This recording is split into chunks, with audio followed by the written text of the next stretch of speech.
Banks don't want you to understand this. Stablecoins are quietly dismantling global finance. And once you see how they work, you'll never look at money the same way again. You work for money, you save it, you trust banks to protect it. But something isn't right.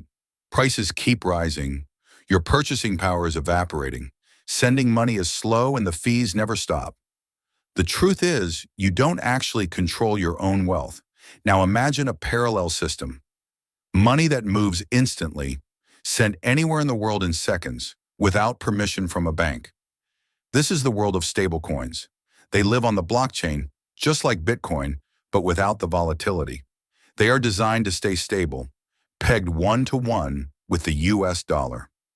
This isn't just theory. Right now, millions are using stablecoins to bypass borders, protect savings from inflation, and move capital freely, without delays. In regions where traditional banking is broken, stablecoins are becoming the new global standard. It's a financial revolution, quietly growing, silently spreading. But every power shift has a shadow side. Not all stablecoins are decentralized.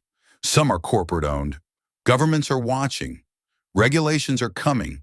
The system is evolving fast, and the people who understand it early are the ones who position themselves ahead of the curve. Because in the end, it's not just about making money. It's about mastering the system before the system masters you.